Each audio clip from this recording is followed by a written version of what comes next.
ठीक है। जब भारतीय भूभाग यहाँ से धंसना शुरू हुआ दोनों तरफ से, तो फिर इसमें फोल्ड पड़े, ठीक है, इसका जो है परिवर्तन होने लगा। तो ये देखिए, जो यहाँ से इस प्रकार टूट गई, और ये वाला भाग जो मैं बना रहा हूँ ये उठ गया ऊपर, थोड़ा सा ऊपर उठ गया, तो इसलिए इसका ढाल इस तरफ हो गया। फिर यहाँ पर धंसान हुई तो इसका ढाल इस तरफ हो गया, और ये जो नदी आ रही थी ये अंदर से धंसती गई, धंसती गई, धंसती गई, और आया ऐसे हो गए। फिर यहाँ पर धंसान हुआ तो इसका ढलान भी इधर हो गया, तो ये हुआ सिंधु, ये हो गई गंगा, और ये तीसरे हो गए ब्रह्मपुत्र। इस प्रकार से 3 प्रकार के नदी तंत्रों का निर्माण हो गया। नदी घाटी आपको बता चुका हूँ, उसमें कुछ ज्यादा वो नहीं है, आपको बार बार देखने की ही बात है। इंडस सिस्टम भी आपको देखिए, एक और रास्ता बता देता हूँ याद करने का, बहुत ही आसानी से याद करने का तरीका बता देता हूँ, कि बाकी कुछ भी ना याद रहे, सब भूलने लगो, तो कम से कम ये एक चीज याद रखो कि सिंपल सा पहले एक लाइन खींचो ऐसे सड़क से, ठीक है, फिर एक यहाँ खाना बना दो, फिर एक लाइन यहाँ खींचो, फिर ये जो जगह है यहाँ से समझो गोदावरी निकल रहा है ऐसे, ठीक है, ये गोदावरी हो गया। यहाँ से जो महानदी है, इधर से इस तरफ जो जाए वो सोन है, ठीक है, इधर से जो 2 जाए वो नर्मदा और ताप्ती हैं, ठीक है, इतना हो गया। फिर यहाँ से जो जाए वो गंगा है, यहाँ से इसके पीछे पीछे जो ऐसे आके आ जाए वो यमुना है, यहाँ से जो आई वो ब्रह्मपुत्र हो गई, ठीक है। ये कौन सी नदियां हैं अभी हम देख लेंगे वापस एक बार, ठीक है। तो इस प्रकार से मेजर आपको याद हो जाए, गोदावरी, फिर एक मारिए और तो कृष्णा हो जाएगा, एक और मारिए तो कावेरी हो गया, इस तरह से फट फट बन जाता है, ठीक है। ये हो गया सिंधु, इधर सिंधु हो गया, पैरेलल बना दिया। फिर इधर बाकी लूनी ऊनी नदियां हो गई, इसमें 2 बह रही हैं जो नर्मदा और ताप्ती हो गया, इसमें गंगा हो गया, इसमें यमुना हो गई, इसमें चंबल चंबल बेतवा केन सोन टोन्स, इस तरह की नदियां हो गई, दैट्स ऑल। तो एक भाग ये है जहां से सब नदियां निकल रही हैं, एक भाग ये है जहां से सब नदियां निकल रही हैं, ठीक है, सिंपल। 2 भाग नदी के उद्गम क्षेत्र देख लीजिए, ये 2 मुख्य भाग हो गए, और तीसरा भाग यहाँ है वेस्टर्न घाट पे, यहाँ से सारी निकल रही है नदियां।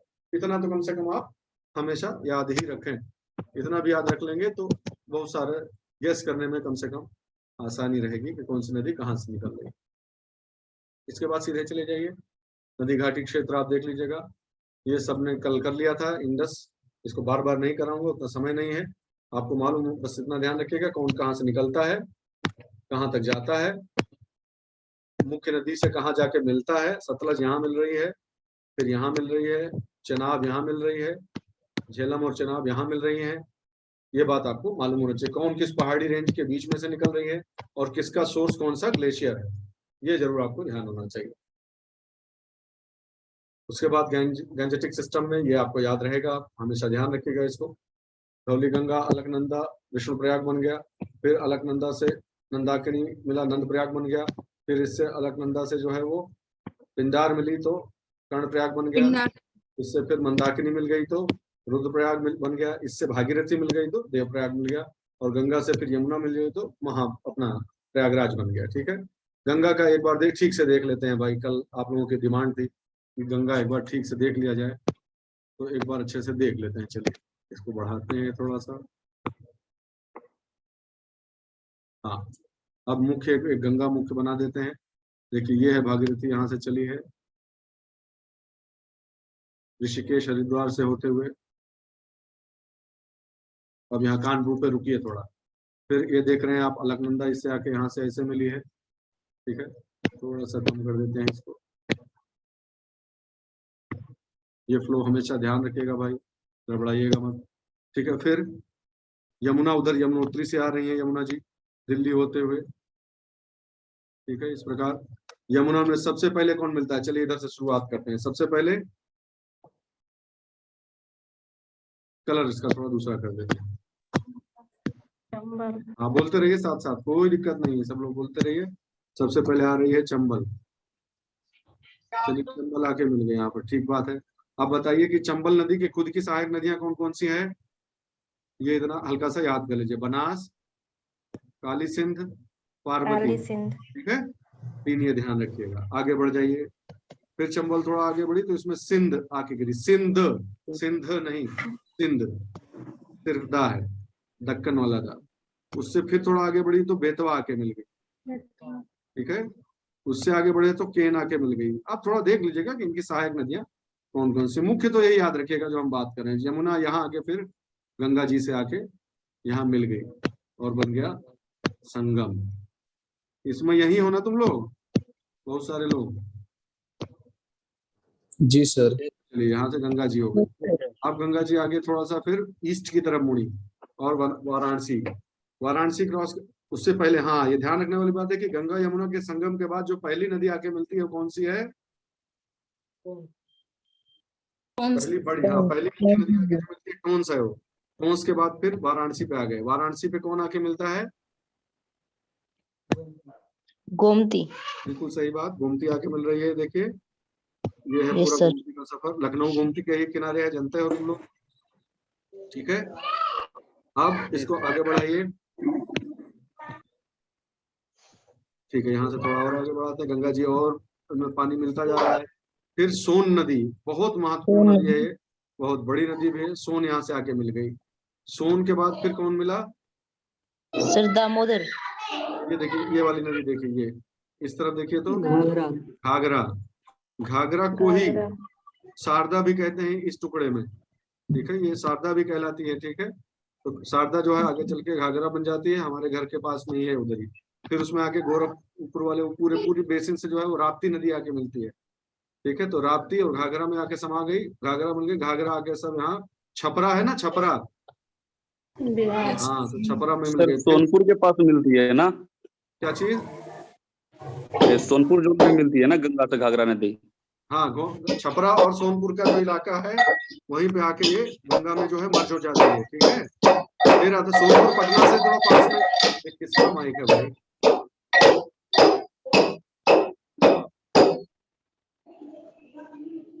एक मिनट रुकिए।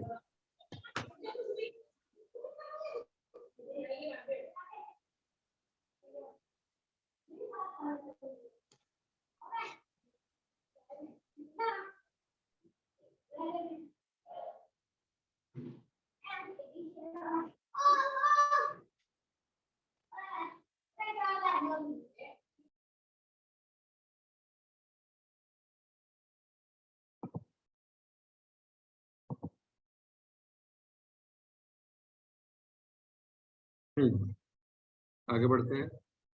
तो आ गए इधर, ठीक है। घाघरा आकर मिली, घाघरा से फिर आके मिलती है गंडक, ठीक है। ये अब आपको ध्यान क्या रखना है, इसमें ध्यान रखने वाली बात है कि लेफ्ट बैंक ट्रिब्यूटरीज कौन सी है, राइट बैंक ट्रिब्यूटरीज कौन सी है, कौन सी दाहिने आ रही है, कौन सी बाएं से आ रहा है, ठीक है।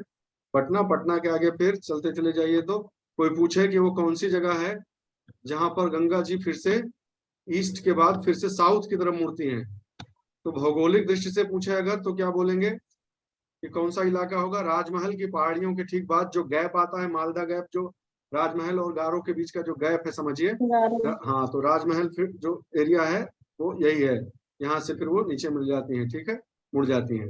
उसके ठीक पहले, साउथ में मिलने से ठीक पहले दो महत्वपूर्ण नदियां मिलती हैं, ये भी याद रखेंगे, ठीक है। कौन कौन सी हैं वो नदियां? इसको कैसे भूल सकते हैं? कोसी और महानंदा, महानंदा। ये दो ध्यान रखिएगा, ठीक है। कोसी और महानंदा ये नदियां ध्यान रखेंगे। आप फरक्का बैराज देख ही रहे हैं। जनरली गंगा जी का जो पानी वानी नापा जाता है यहाँ पर, कितना क्यूसेक जा रहा है, कितना, फरक्का से रीडिंग ली जाती है सारी, ठीक है। तो ये हो गया, ठीक है। फिर उनकी एक ट्रिब्यूटरी जो है, ये हुगली जो है ना, हुगली नदी, हुगली जो है डिस्ट्रीब्यूटरी है एक्चुअली, ट्रिब्यूटरी नहीं है, डिस्ट्रीब्यूटरी है, डिस्ट्रीब्यूट कर देती है उसके पानी को, ठीक है। ये आगे पद्मा बन के बंगाल में चली जाती, बांग्लादेश में चली जाती है, तो जानते ही यहाँ है कि नहीं है।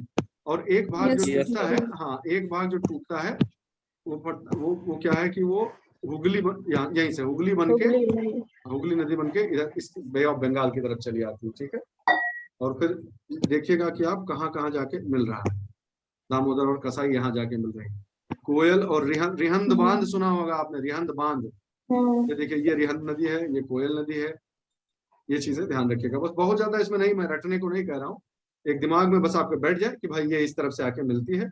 मुख्य 4-5 सिटीज हैं, उन 4-5 शहरों का नाम आपको मालूम हो जाए, and that's it, you are good to go, no problem. ये गंगा जी का जो है वो फाइनल कोर्स ये है।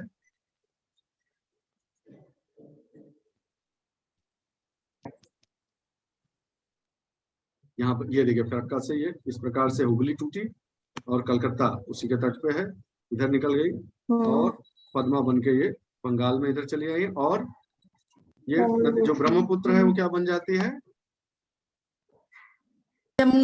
जमुना, जमुना बन के इधर मिल गए, जमुना। ऐसा कहते हैं। बहुत सारे चेंजेस इसमें आए हैं दोस्तों, ये आपको मालूम होना चाहिए था ना। बहुत सारा ये लैंडफॉर्म बहुत चेंज हुआ है। मैं एक रिसर्च आर्टिकल पढ़ रहा था तो उसमें लिखा हुआ था कि बहुत सारी इसके लिए थ्योरीज और बहुत सारे चेंजेस हुए हैं। ठीक है, नदियों ने अपना बहुत बदलाव किया है रास्ता का। पहले तीस्ता इसमें मिलती थी, अब तीस्ता इधर मिलती है। तो ऐसे कहे सतलुज, सतलुज पहले कहीं और जाती थी, अब कहीं और जा रही है। तो इस प्रकार नदियों ने अपने रास्ते में बहुत परिवर्तन किया है। कोसी का आपको ध्यान ही है, कोसी तो खैर छोटे अंतराल के लिए परिवर्तन करती है, छोटे छोटे समय में। ये हजारों लाखों साल वाली बात मैं कर रहा हूँ, जो बाकी नदियों की बात कर रहा हूँ। कोसी का आपको बताया ही था कि अगर कोसी को ध्यान से देखिए तो बहुत कम जगह मिलती है कोसी को जो है अपने उसके लिए, और अवसाद और सब लेकर साथ में आती है जो वो, ये देखिए एकदम खड़ी ढलान है, देखिए ना, यहाँ से जगह ही नहीं है उसके पास मैदान में अच्छे से सेटल होने का। और सब ये सब उसी में जाके जुड़ रही है, खूब सारा अवसाद भी आ रहा है। तो इसलिए फिर वो इधर उधर अपना रास्ता हर साल 2 साल 4 साल पे अपना रास्ता बदल दिया करती है। ठीक है, यहाँ तक क्लियर है सबको? अच्छा जी, एक बार हल्के यस से सर। ब्रह्मपुत्र का भी देख लीजिए। ब्रह्मपुत्र जो है वो यहाँ से ऐसे बहती है, तो सबको मालूम ही है, एकदम पैरेलल जैसा। फिर इसमें से नामचा बरवा की जो पहाड़ी है वहां से अंदर घुसते घुसते, जब मुझे लगता है कि किसी का माइक कर दिया, 1 मिनट रुकिएगा, अब डिस्टर्बेंस हो रहा है बार बार।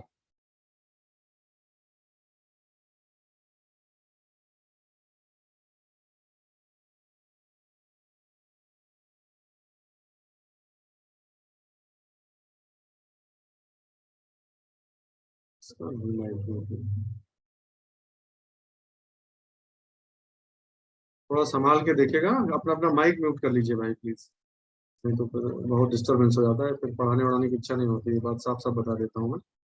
इस प्रकार का डिस्टरबेंस नहीं, आप सवाल पूछिए वो ठीक है, लेकिन इस प्रकार का चिरकुटा ही होगा तो फिर ये बंद हो जाएगा। ठीक है, चलिए इस चीज को देख लीजिए अच्छे से। सादिया, सादिया करके जगह है जो प्लेन में जब उतरती है, दिहांग, दिहांग के नाम से इधर से जो है आती है। मैं कैसे दिखाऊं, मैंने कुछ सर्च तो किया था, ये देखिए, अगर आप देखने पे आ जाएं तो ये देखिए दिहांग नदी है, ये जो है चलती चली आ रही है। ये दिबांग जो है ये वाइल्ड लाइफ सेंचुरी हो गया।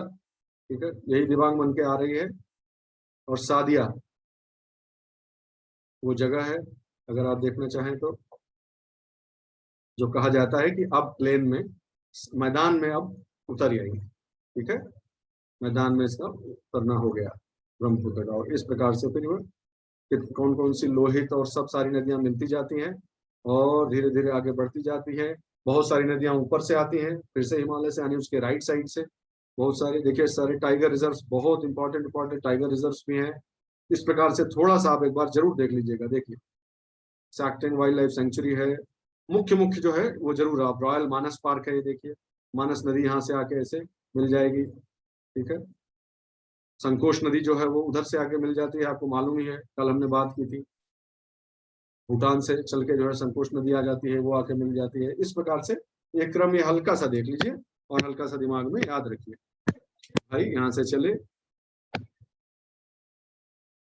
ठीक है, दिहांग बन के आए, दिबांग मिला, लोहित मिला, बूढ़ी दिहिंग मिली, आगे बढ़े, और भी बहुत सारी छोटी छोटी नदियां मिली। धनश्री एक इंपॉर्टेंट रिवर है, वो मिली, ये बहुत इंपॉर्टेंट रिवर है ये। सुबनसिरी जो है वो मिली। फिर ये देख लीजिए यहाँ पर इसको भराली, भरैल जो है, और छोटी छोटी बहुत सारी नदियां। मुख्य नदी मानस याद रखिए, और संकोश याद रखिए, और तीस्ता याद रखिए। ये 3 चीज जरूर याद रखिए, 3 नदियां याद रख लीजिए आप यहाँ पे, तो बाकी चलेगा। बाकी में कोई बहुत ज्यादा दिमाग लगाने की जरूरत नहीं, जो मुख्य नदियां हैं वो यही है। ध्यान क्या रखना है, माजुली आइलैंड कहाँ पर है, इसकी क्या खास बात है, इसमें इसका इकोसिस्टम क्यों यूनिक है, और ये जो है विश्व में क्यों गिना जाता है कि one of the biggest largest जो है रिवर आइलैंड्स है। इस ऐसा कोई रिवर आइलैंड कहीं और भी पाया जाता है क्या? साउथ में पाया जाता है, तो इससे मिलता जुलता कौन सा स्ट्रक्चर पाया जाता है भाई, कौन सी नदी में पाया जाता है, उस पर टीपू सुल्तान का पैलेस बना हुआ है कि नहीं बना हुआ है, ये सब सारी चीजें आपको देख लेनी है। थोड़ा हल्का सा कंपैरेटिव स्टडी कर लीजिएगा। नर्मदा जी को देख लीजिए। फिर नर्मदा जी का तो बहुत ही, आप जानते ही कि अमरकंटक की पहाड़ियों से निकलती हैं वो, और जो है फिर वो जबलपुर के पास आते आते यहाँ पर जो है बहुत बड़ा डैम बनता है, बरगी डैम है, वो हो गया। और हाँ, वेस्ट फ्लैंक जो वेस्टर्न फ्लैंक है अमरकंटक का, वहां से निकलती है नदी और रिफ्ट वैली में बहते बहते विंध्य और सतपुड़ा के बीच के ये रिफ्ट वैली में बहते बहते ये नदी अपना पूरा रास्ता तय करती है। ठीक है, इस प्रकार से बहुत महत्वपूर्ण जो शहर है वो देख लीजिएगा। एक है इंदिरा सागर, बरगी डैम, बरगी डैम महत्वपूर्ण हो गया। तवा डैम, तवा जो नदी है इससे आगे मिलती है वो हो गई, और इंदिरा सागर हो गया। और आगे आप जानते हैं गुजरात में आते हैं सरदार सरोवर। ठीक है, इस चीजों को थोड़ा सा आप देख लीजिएगा, इन परियोजनाओं से संबंधित महत्वपूर्ण चीजें जान लीजिएगा थोड़ा सा, तो अच्छा रहेगा, बहुत जरूरी है। ठीक है, आपको मेमोरी में बैठ जाए मैं चाहता हूँ बस, और थोड़ी बहुत इंफॉर्मेशन आ जाए, मेरा प्रयास बस इतना सा है। ठीक है, इंदिरा सागर डैम ये देख लीजिए, आप अगर देख पा रहे हैं तो सीधे डैम ही दिख रहा है आपको, देख रहे हो तो बताइएगा। दिख रहा है सर। है ना, तो यस ये सर, दिख रहा है। डैम हो गया, नर्मदा जी पे एक डैम ये हो गया। फिर आगे जाएंगे इस तरफ, जब गुजरात की तरफ चले जाएंगे तो आपको फिर दूसरा आगे डैम मिलेगा, सरदार सरोवर, ओंकारेश्वर वगैरह देख ही रहे हैं, सारी जगह हो गई। और फिर जल्दी से चले जाइए गुजरात की तरफ, ये शूल कॉलेश्वर सेंचुरी हो गई, और ये देखिए गल्फ ऑफ कंबत हो गया, खंबात का एक खाड़ी हो गई है अपना। ठीक है, और इसी में केवड़िया, ये देख ही रहे हैं केवड़िया इलाका ये है। स्टैच्यू ऑफ यूनिटी यहाँ बना है क्या? Yes sir. Yes sir. तो ये चीज याद रख लीजिएगा, बहुत जरूरी है।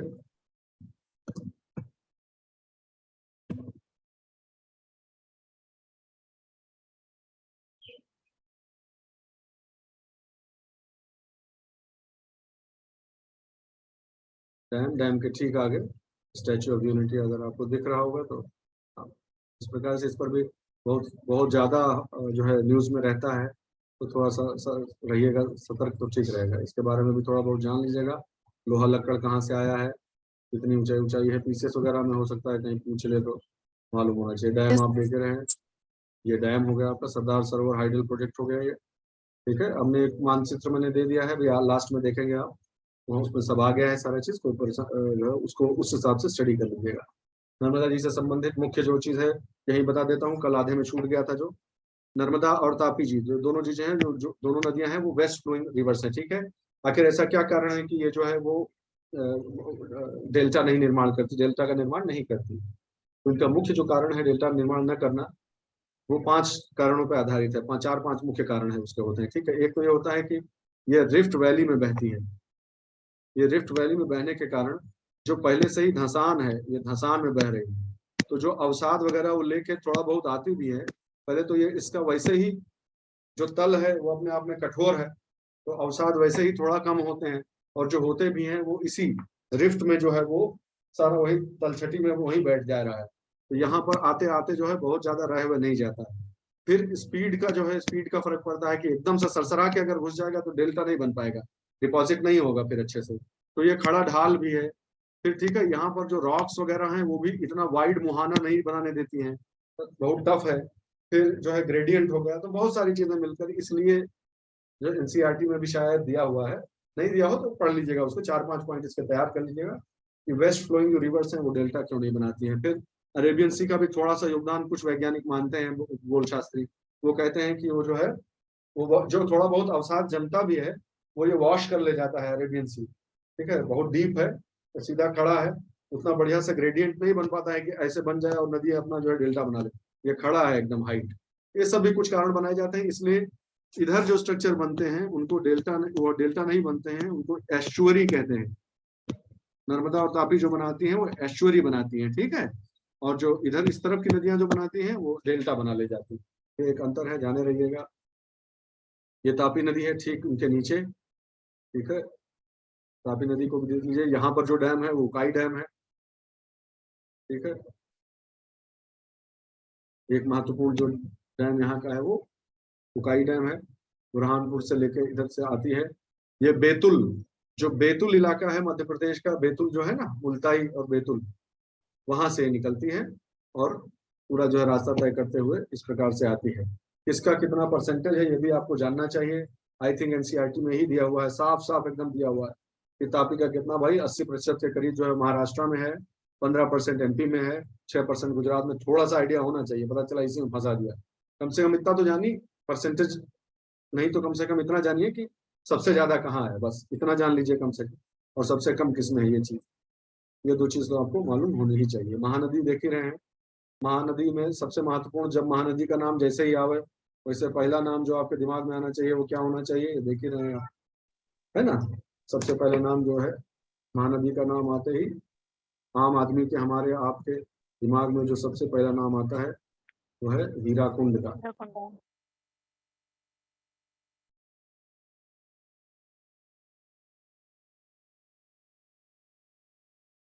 ये बहुत बड़ा डैम, देखिए इस प्रकार से महानदी पर स्थित है। महानदी से संबंधित कुछ अभी एक और चीज देखेंगे हम लोग कि नदी संबंधी कुछ विवाद हैं, उनके लिए मैंने आपके लिए रख दिया है। आपको मुख्य रूप से मैं बता दूं, ये जो है क्लरिकल एक्सरसाइज करने का कोई फायदा नहीं है, एक एक नदी दिखाने का। आप मुख्य रूप से आपके लिए इस पीडीएफ में ही मैंने सब ला के रख दिया है, ताकि आपको नोट्स बनाते समय आसानी हो। इसी को आप उठाइए और बार बार देखते रहिए, ठीक है। कि बस आप प्रादेशिक विभाजन जान लीजिए नदियों का, कि प्रादेशिक विभाजन क्या है, किस प्रदेश में कितना परसेंट पड़ती है, कहाँ से उद्गम है, कहाँ गिरती है, और जो है इनका, इन पर बने हुए जो प्रोजेक्ट्स हैं उनका मुख्य उपयोग क्या है, बहुउद्देशीय परियोजनाएं हैं या सिर्फ जल विद्युत परियोजना है, थोड़ा सा आइडिया कर लीजिए। और उनके डेल्टा का एक बार स्वरूप देख लीजिएगा कि उनका डेल्टा किस प्रकार का है। उससे ज्यादा बहुत परेशान होने की जरूरत नहीं है। ज्यादा महत्वपूर्ण जो जिस प्रकार के प्रश्न आ रहे हैं प्रीलिम्स में तो आएगा, प्रीलिम्स में तो ये जो कल प्रश्न पूछा गया था देख लीजिए कि जितना भी वेस्टर्न घाट की जो ऊंचाई है, ये ऊंचाई टॉप हो गया उसका, उससे इधर जो भी नदी जाएगी सब इधर बहेगी ना, सिंपल सी बात है। ये जो कल आपने, आपको मैंने हल्का सा बताया था, शरावती रिवर है, एक दिन बताया था ना, इस पे जोग फॉल्स जो सबसे ऊंचे जलप्रपात है वो यही शरावती रिवर है। और इस पर लिंगन मक्खी करके एक प्रोजेक्ट भी है, हाइडल प्रोजेक्ट भी है, और 1000 मेगावाट से ऊपर की कैपेसिटी का, 1000 मेगावाट से ऊपर वाले 10 हैं शायद, तो वो मुख्य वाले याद कर लीजिएगा। एक और सवाल का ट्रेंड बन रहा है, मैं आपको वार्न कर दे रहा हूँ, चेतावनी दे रहा हूँ कि कौन सी नदी किस नेशनल पार्क से होकर गुजर रही है, थोड़ा सा मालूम रखिएगा। पूछ लेता है कि कृष्णा नदी के बेसिन में निम्नलिखित में से कौन सा नेशनल पार्क नहीं है, कावेरी के बेसिन में कौन सा नहीं है, तो ये थोड़ा सा आइडिया रखिए। इसीलिए मैंने कहा था कि आप बेसिन के हिसाब से पढ़ें। फिर हाइड्रो पावर प्लांट्स का, ये कुछ महत्वपूर्ण हाइड्रो पावर प्लांट्स जो है वो दिए हुए हैं। ऐसे ही बहुउद्देशीय परियोजनाओं का एक मैप निकाल लीजिए आप, उसको भी पढ़ लीजिए। गांधी सागर, राणा प्रताप सागर, इंदिरा सागर, ये सब जितने भी हैं जिन पर किस प्रकार का डैम है। कोयना डैम मैंने आपको बताया था, perhaps the largest dam of this country, जो है हाइडल के हिसाब से देखिए तो कोयना हो गया। इसीलिए बताया था कि वो एक फॉल्ट के ऊपर है और इसकी वजह से भी भूकंप वगैरह आ सकता है, ऐसा बोला जाता है, ठीक है। फिर बाकी तो भद्रा हो गया, जोग हो गया, इडुक्की, कोडियार, बहुत सारे साउथ में तो बहुत सारे प्रोजेक्ट्स हैं जिन पर बवाल चलता रहता है। ये एक महत्वपूर्ण पक्ष है जो मैं चाहूंगा कि आपको मालूम हो कि जो जल संसाधनों के वितरण से संबंधित कौन कौन से मुख्य जो है वो डिस्प्यूट चल रहे हैं इंडिया में, ठीक है। और कितने जो है इसके लिए जो बहुत बढ़ जाते हैं डिस्प्यूट्स, जिनका निराकरण होते नहीं दिखता है, उसके लिए फिर ट्राइब्यूनल बनता है, अधिकरण, उसको क्या बोलेंगे, जल विवाद अधिकरण, ठीक है। वाटर डिस्प्यूट ट्राइब्यूनल्स बने हुए हैं। तो कुल मिलाकर जो है 4-5 ट्राइब्यूनल हैं अभी जो चल रहे हैं, जितने लिखे हुए हैं देखिए, टोटल 4-5 ट्राइब्यूनल्स हैं। कौन कौन से, रावी और ब्यास में डिस्प्यूट हो रहा है, रावी ब्यास का वाटर डिस्प्यूट है, कृष्णा वाटर डिस्प्यूट है, महादाई वाटर डिस्प्यूट है, महानदी नहीं महादाई, याद रखिएगा, गोवा और कर्नाटका के बीच। वंशधारा वाटर डिस्प्यूट है आंध्रा उड़ीसा के बीच, ठीक है। और महानदी वाटर डिस्प्यूट है उड़ीसा और छत्तीसगढ़ के बीच। हर एक वाटर डिस्प्यूट जो जो मुझे ठीक से मिल पाया वो मैंने आगे कंपाइल कर दिया है, आप उसके बारे में स्टडी कीजिएगा। ये इंडिया का जो है रिसोर्सेज बताया जा रहा है कि पर कैपिटा, प्रति व्यक्ति जल संसाधन की स्थिति क्या होती जाएगी, वो धीरे धीरे कम होती जा रही है। 1947 में 6000 क्यूबिक मीटर था यही आंकड़ा, और सटाक से एकदम गिरा 2001 में, अगर आप देखिए तो 1816 रह गया, और फिर लगातार घटता जा रहा है ये। अब ये रेड लाइन यहाँ पे आ गई, अब हम लोग क्रिटिकल एरिया में आ गए, कम होता जा रहा है, कम होता जा रहा है। 2051 तक 1200 ही, ऐसा प्रोजेक्शन है, अनुमान है कि 1200 क्यूबिक मीटर्स पर रह जाएगा, ठीक है। कुछ इंपॉर्टेंट डेटा मैंने दे दिए हैं यहाँ पर, जिसने बनाया बेचारा, मैंने क्या दे दिया है, जिसने ये बनाया था उसी का काम है, उसी को सारा क्रेडिट जाता है, ठीक है। ये सारा डेटा एक बार पढ़ लीजिएगा। 63% of annual ground water recharge is consumed in India, ठीक है। ये सब डेटा अब आ रहे हैं, बहुत महत्वपूर्ण बन जाते हैं, प्रीलिम्स में दे देता है ऐसे दिखा दिखा के, ठीक है कि 1 2 3 4 इनमें से कौन सही कौन सा नहीं। फिर नया नियम आया है, नया कानून बनाया गया है जो है इंटर वाटर डिस्प्यूट्स के लिए, एक एक्ट बनाया गया है, उसके बारे में थोड़ी सी जानकारी दी गई है। क्योंकि इस प्रकार के देखिए ना, 33 साल हुआ जा रहा है, 15 साल, 9 साल, 8 साल, 1 साल, इतने समय से विवाद चलता चला आ रहा है और उसका कोई सोल्यूशन ही नहीं निकल रहा है। तो इसलिए सेंटर ने, ये सब मैं क्यों बोल रहा हूँ भाई, क्योंकि नदियां जो है, रिवर्स और ये जल प्रकरण है, ये किस सूची में है? केंद्र सूची में है कि राज्य सूची में?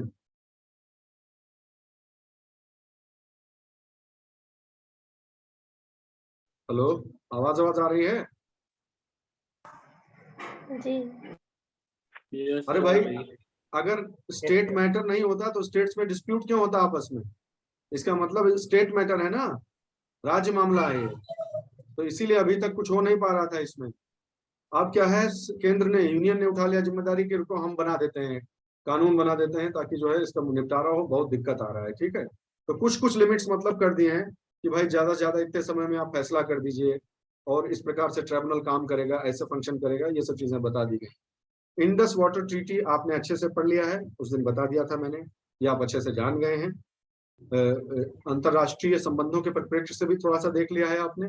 और सबसे महत्वपूर्ण जो है वो ये वाला हिस्सा है, कौन कौन से डैम है जो सबसे ज्यादा, जिन पर हाइड्रो इलेक्ट्रिसिटी प्रोजेक्ट है, जिन पर बवाल होता रहता है, ठीक है, ये आप जानते रहिएगा। सलाल वगैरह जो है, बगलिहार, दुलहस्ती, ठीक है, इनको आपको एक बार पढ़ लेना है।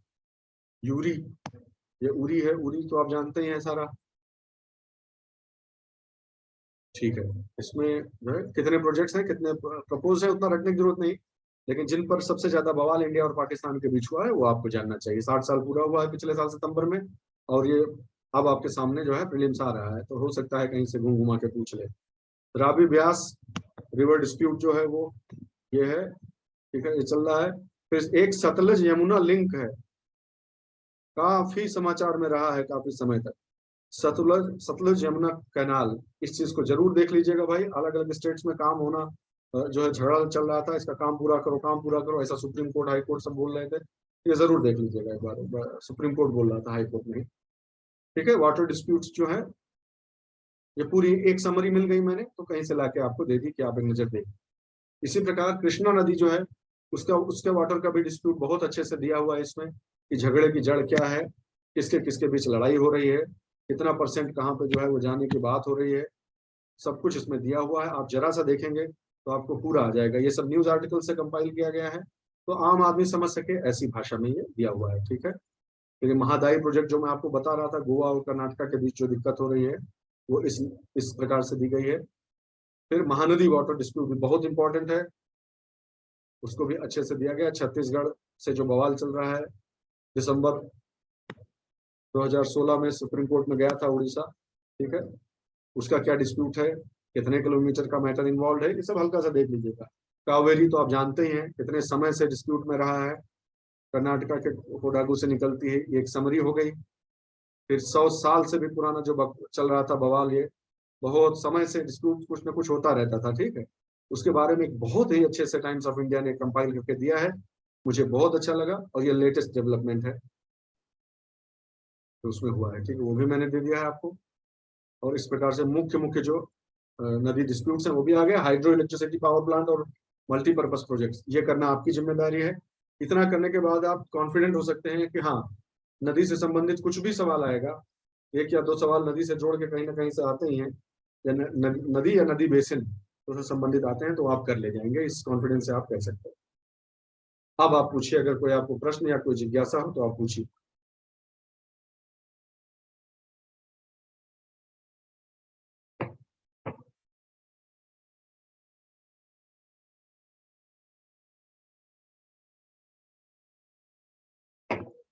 या फिर किसी को याद है तो कि किस प्रकार के जो है वो प्रश्न आते रहे हैं प्रीलिम्स वगैरह में, तो बताइए। नदी से जुड़ा हुआ कोई सवाल आपको याद आता हो तो बताइए।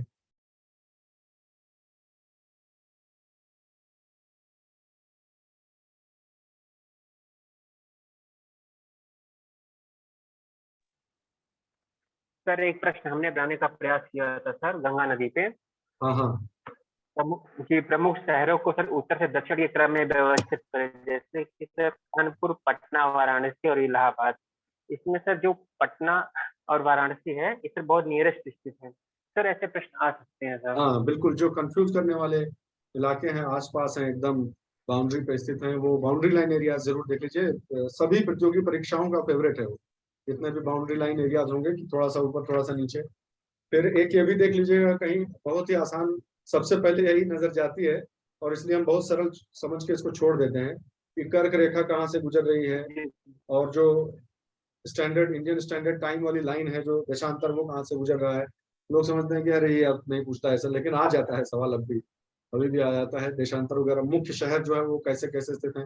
आप ऐसा करिए कि जो मध्यांतर है, जो मध्याह्न वाला देशांतर है, जो इंडियन स्टैंडर्ड टाइम, और जो कर्क रेखा है, इसका खाना बना लीजिए, चार भाग में हिंदुस्तान को कर लीजिए, और उसके बाद दिमाग लगा के देख लीजिए कौन कौन सा किस लाइन में पड़ रहा है, कौन किस खाने में पड़ रहा है।